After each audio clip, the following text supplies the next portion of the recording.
నమస్కారం, welcome to burning issue. నేను VSR మూర్తి.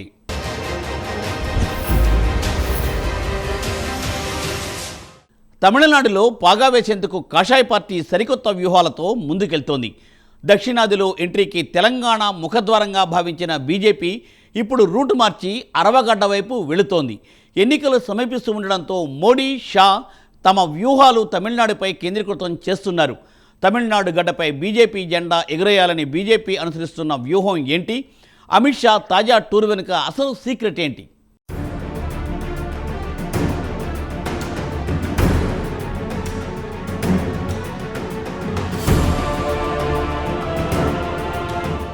భారతదేశంలో చాలా రాష్ట్రాలున్నాయి, కానీ అన్నింటికన్నా తమిళనాడు రాజకీయాలు చాలా ప్రత్యేకం. అక్కడ స్థానిక పార్టీలదే హవా, జాతీయ పార్టీలకు చోటు లేదు.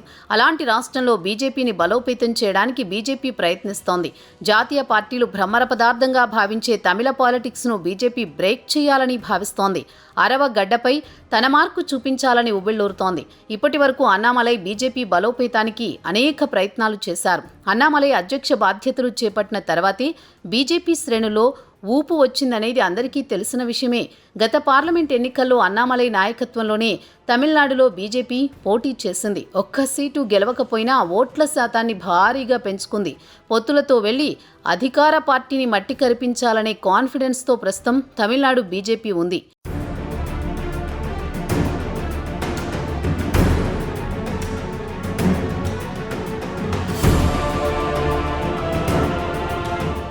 లోక్సభలో 39 స్థానాలున్న తమిళనాడులో బీజేపీకి రానున్న ఎన్నికలు చాలా ప్రత్యేకమైనవి. 2019లో బీజేపీ ఒక్క సీటు గెలవకపోయినా పార్టీ మాత్రం గణనీయంగా పుంజుకుంది. జాతీయ పార్టీలు బీజేపీ, కాంగ్రెస్, వామపక్షాలు ఇక్కడ గెలవాలంటే ఈ రెండింటిలో ఏదో ఒక ప్రాంతీయ పార్టీ చెంతన చేరాలి. రాష్ట్రంలో డీఎంకే, అన్నాడీఎంకే పార్టీలు తమిళనాడులో రాజకీయ మర్రివృక్షాలుగా పెరిగిపోయాయి. ఈ నేపథ్యంలో గతంలో అన్నాడీఎంకేతో జతకట్టిన బీజేపీ ఇప్పుడు దీర్ఘకాలిక ప్రయోజనాలను దృష్టిలో పెట్టుకుని రాష్ట్రంలో చిన్న పార్టీలను కలుపుకొని సొంతంగా పోటీ చేసేందుకు సిద్ధమవుతోంది.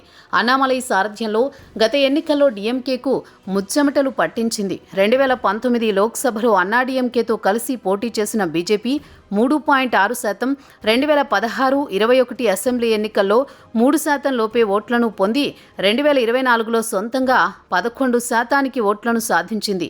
మొత్తం ఎన్డీఏ కూటమి రాష్ట్రంలో 18% పైగా ఓట్లను పొందింది.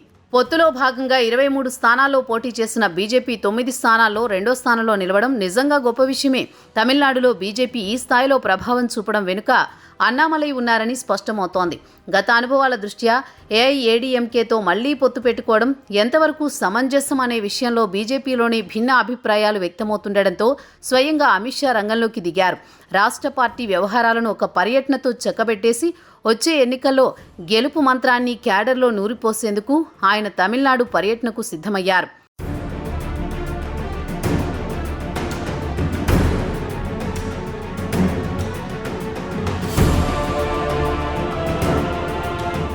తమిళనాడుపై ఫుల్ ఫోకస్ పెట్టిన భారతీయ జనతా పార్టీ అధిష్టానం ఈసారి ఎలాగైనా అక్కడ గెలవాలనే లక్ష్యంతో పావులు కదుపుతోంది. పార్లమెంటు ఎన్నికల్లో చేసిన తప్పిదాలు చేయకుండా జాగ్రత్తగా ఆచితూచి అడుగులు వేస్తోంది. ఏడాదిలోపే తమిళనాడు అసెంబ్లీకి ఎన్నికలు రానుండడంతో ఇప్పటి నుంచే కాషాయ దళం గేమ్ స్టార్ట్ చేసింది. తమిళనాడులో భారీ పొలిటికల్ ప్లాన్తో బీజేపీ అగ్రనేత అమిత్ షా అడుగుపెట్టినట్టు తెలుస్తోంది. రాష్ట్ర పార్టీని సమర్థంగా నడిపే యోధుణ్ణి ఎంపిక చేయడంతో పాటు గెలుపు కోసం అవసరమైన రూట్ మ్యాప్ని, బ్లూ ప్రింట్ని పార్టీ క్యాడర్కు అందజేయనున్నారు. అమిత్ షా ఎంట్రీతో రాజకీయ ప్రత్యర్థుల గుండెల్లో దడ మొదలైంది.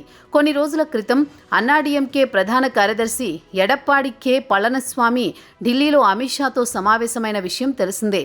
ఇరు పార్టీలు పొత్తుకు అంగీకరించినట్టు ఖరారైంది. అయితే అన్నామలైను పక్కన పెడితేనే తాము బీజేపీతో జత కడతామని ఒప్పందం చేసుకున్నట్టు వార్తలొస్తున్నాయి.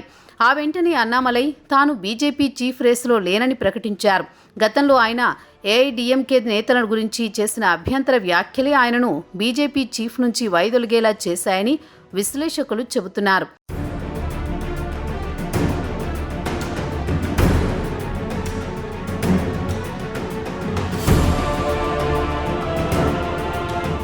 మరోసారి అమిత్ షాతో పళనిస్వామి భేటీ అవుతారని తెలుస్తోంది.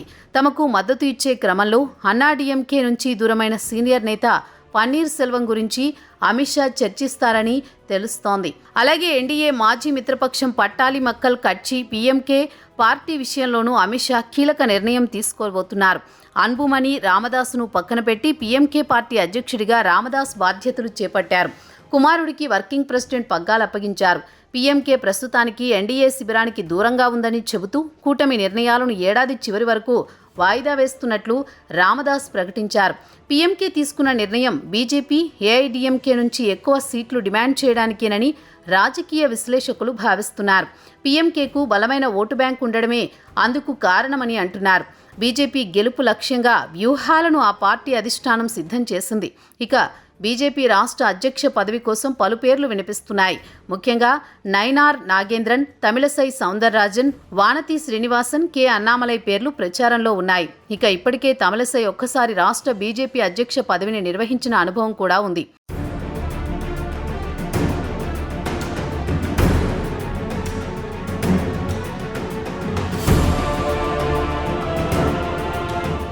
తమిళనాడులో వరుసగా రెండోసారి అధికారంలోకి వచ్చిన డీఎంకే 2026 అసెంబ్లీ ఎన్నికల్లో హ్యాట్రిక్ విజయం సాధించాలనే పట్టుదలతో ఉంది. తమిళనాడులో బలం పెంచుకోవాలనే పట్టుదలతో బీజేపీ ఉన్నప్పటికీ డీఎంకేకు ధీటైన పార్టీగా అన్నాడీఎంకే రెండవ బలమైన పార్టీగా ఉంది. ఈ నేపథ్యంలో అన్నాడీఎంకే, బీజేపీ కలిసి పోటీ చేస్తే ఉభయులకు ప్రయోజనకరం కావచ్చని అంచనాలున్నాయి. డీఎంకే కాంగ్రెస్ కూటమిని ఎదుర్కొనేందుకు బీజేపీకి కానీ అన్నాడీఎంకేకు కానీ పొత్తుతో ఎన్నికలకు వెళ్లడం మినహా మరో ఆప్షన్ లేదంటున్నారు. బీజేపీ సైతం ఆంధ్రప్రదేశ్ తరహాలోనే తమిళనాడులో జూనియర్ పార్ట్నర్గా ఉండేందుకు సిద్ధంగానే ఉందని చెబుతున్నారు. అన్నాడీఎంకే కూడా తమకు ఏమాత్రం ప్రాధాన్యత తగ్గకుండా ఉంటే బీజేపీతో పొత్తుకు సుముఖంగానే ఉందని అంటున్నారు. మాజీ ముఖ్యమంత్రి జయలలిత మరణానంతరం అన్నాడీఎంకేలో చీలిక ఏర్పడడంతో తొలిసారి బీజేపీతో అన్నాడీఎంకే పొత్తు పెట్టుకుంది. అయితే 2019 ఎన్నికల్లో డీఎంకే ఘన విజయం సాధించింది. దీంతో 2021 తమిళనాడు అసెంబ్లీ ఎన్నికల సమయానికి ఎడప్పాడి పళనిస్వామి బీజేపీకి దూరంగా ఉన్నారు.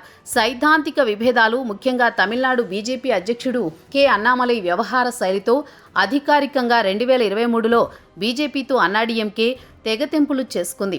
ఈ క్రమంలో ఈసారి నిర్దిష్ట షరతులతో బీజేపీతో పొత్తు విషయాన్ని పునరాలోచించేందుకు అన్నాడీఎంకే సిద్ధంగా ఉందనే ప్రచారం జరుగుతోంది. ఈ క్రమంలో అన్నాడీఎంకే అగ్రనేతగా పేరున్న పళనిస్వామి హస్తినలో ఉండడం, అమిత్ షాను కలుసుకోనుండడంతో మళ్లీ రెండు పార్టీల మధ్య పొత్తు పొడిచే అవకాశాలున్నాయని రాజకీయ విశ్లేషకులు అంచనా వేస్తున్నారు.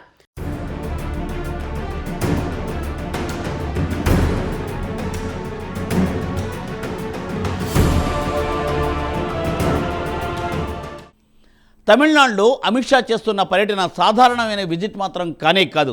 ఖచ్చితంగా ఇదొక స్ట్రాటజిక్ మూమెంట్గా విశ్లేషకులు చెబుతున్నారు. అమిత్ షా పర్యటన ప్రధాన ఎజెండాలో పార్టీ గెలుపు, రాష్ట్ర అధ్యక్షుడి ఎన్నిక, ఫ్యూచర్ ప్లాన్, నేతల చేరిక, బుజ్జగింపులు ఇవన్నీ ఆయన పూర్తి చేయబోతున్నారట. అయితే రాష్ట్ర బీజేపీ చీఫ్గా కొత్త ముఖాన్ని పరిచయం చేస్తారా, లేక రాజకీయ సంచలనాలకు తెర లేపుతారా అనే చర్చ జరుగుతోంది ఇప్పుడు. ఏది ఏమైనా అమిత్ షా పర్యటన తమిళనాడు రాజకీయ ముఖచిత్రాన్ని షేక్ చేయడం ఖాయం అంటున్నారు విశ్లేషకులు.